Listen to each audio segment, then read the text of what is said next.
We're diving straight into day 13 today for this deep dive.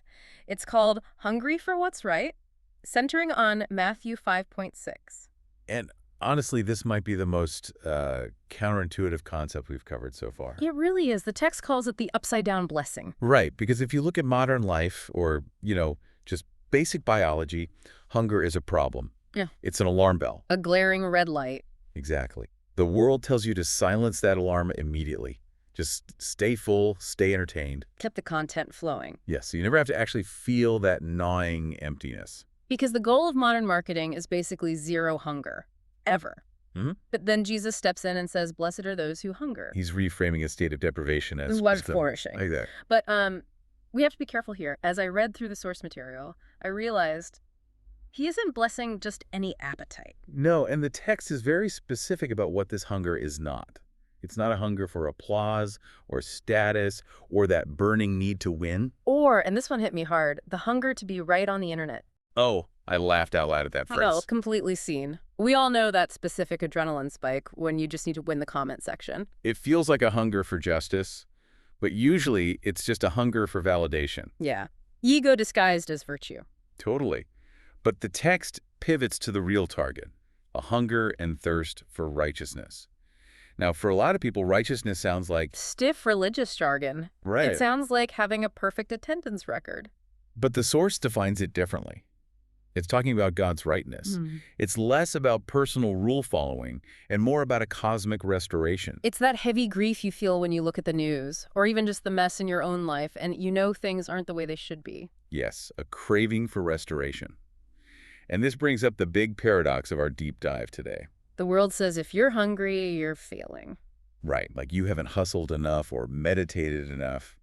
But Jesus says if you're hungry for God, you're alive. Spiritually numb is far more dangerous than spiritually hungry. That line really jumped out at me. It's the difference between a living body and a corpse. A corpse is never hungry. Wow, yeah. If you are agonizing over your own habits, or if you're restless for your city to be better, it proves you haven't given up. You haven't succumbed to the anesthesia of distraction. Which is comforting, but let's be real, hunger still hurts. It does. Being alive in this context feels frantic sometimes. And this is where the grammar of the verse actually saves us. I want to zero in on the second half. For they shall be satisfied. You caught the passive voice? I did. It doesn't say, blessed are the hungry, for they shall go out and cook themselves a banquet. Precisely. This is the nugget that stops the endless hustle. The satisfaction is passive. It is something done to you, not by you. It implies divine provision. You bring the appetite, God brings the meal. And the source material draws a direct line here from Matthew 5 to John 6. The bread of life discourse. Right, this is where the theology gets tangible. When Jesus says, I am the bread of life, he's clarifying that the answer to our hunger for righteousness isn't a self-help plan. The answer is a person. That completely reframes the concept. We aren't just hungry for an abstract goodness. We're hungry for him. He is the righteousness gifted to us. And that explains why the quick substitutes never work. Scrolling Instagram definitely won't fill you. No. If you're hungry for a person, a process or a distraction just leaves you emptier. Which brings us to the application for you listening today. The challenge from the text is to name your hunger. It's about pausing when you feel that restlessness.